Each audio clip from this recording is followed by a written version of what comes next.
whatever industry you pick, if you outwork everybody, if you try to be a little smarter than everybody, if you try to be a better salesperson than everybody, if you try to be better prepared than everybody, you've got your best chance. Because if you don't do it and somebody else does, I have the saying, work like someone's trying to take it all away from you. Yeah, they don't do the work. They don't learn, when you walk in the room, when you start a business and you start to talk about somebody, you're never in a vacuum with no competition. And if there's going to be competition, that means somebody else knows your business as well as you do when you get started. And if you walk into a competitive environment and they still know more about the business than you do and more about your customers, you're going to lose. But most people don't consider that. They don't do the work. They don't learn more about their industry. They don't know even about their business. And so you've got to put in the effort to know more about your industry. And that's the brains part, and that's the effort part as well. Because look, if you're competing with me, you better know what you're doing. Otherwise, I'm going to kick your ass, and you're not going to outwork me. And so, the combination is usually what kills businesses early on. Yeah, I can typically tell, right? I can tell by their passion. I can tell by their focus. I can tell by their preparation. There's a whole realm of things in any business. Here's the business you're in, and here's 1,000 things that influence whether or not you're going to be successful. Through my experience in businesses, I can put myself in his position and say, okay, here are 900 of the 1,000 things he has to be aware of, and then go through and ask. And by how many of those or her issues they've been able to address already, that kind of gives me a sense of how hard they're willing to. And I can tell by the questions they ask me. So all I have to do is say, okay, what do you want to know? And, when they start saying, what should I do? And that's fine, right? And I want them to ask questions, but, people like to say, the only stupid questions are the ones you don't ask, and that's not right, right? Because the questions you ask tell whoever more about you than anything else you do. Because in particular, it tells me about your preparation. If you ask me questions about just basic things that you should have known and you should have down to a science, that's going to disqualify you from anything.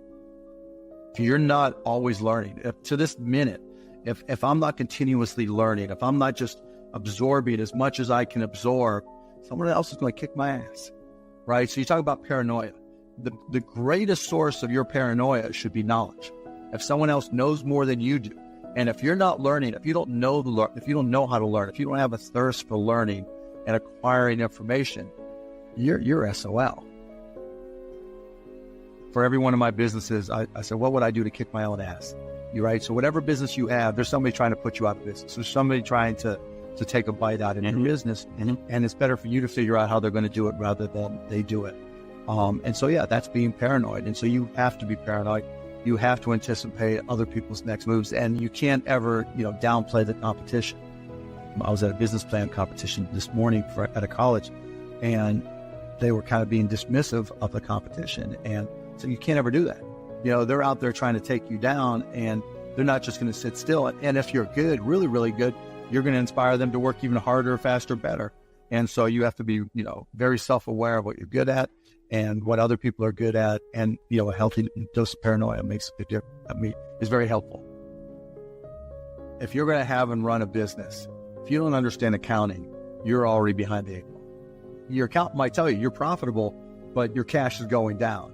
Not understanding, but accounting, finance, lesser step marketing, sales, if the school offers that, these are that's the language of business. And so while it's possible to teach yourself these things, and while it's possible to hire them, when you're starting your own company, you don't want to have to spend money hiring an accountant. Well, let me take that. If you've gone through all these classes, I don't have to hire a lawyer to incorporate, right? You can probably figure out yourself. And so your cost of opening up a business drops, but even more important than all that's the blocking and tackling. That's the language of business. The thing I learned at Indiana that was more important than anything else, I learned how to learn. And learning became far more important to me, because the one certainty in business is that it's always going to be changing. Some companies are slow grind, and you just have to understand that. And you just got to bide your time until it starts to click, and then grow with it quickly. If you're trying to release a product that needs to be ubiquitous, you've got to go as fast as you can. And then perfection is the enemy of profitability, right? And that doesn't mean you have to wait till it's a perfect product. It really just depends on what the product is. That, a barber shop, right? Is it an app? Is it a service? Is it a product? But, the key is looking for the low-hanging fruit.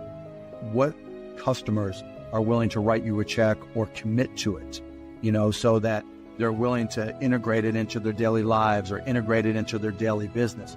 And so getting a commitment either through time or revenue is typically what I look for. And so if I can get a commitment, then I'm going to be able to learn. I'm going to see how they use it. Do they sustain usage? And then once I get the next one, hopefully it came a little bit faster than the first one. Then I can ask for referrals, and then the next one, then the next one. And I just try to ramp it up.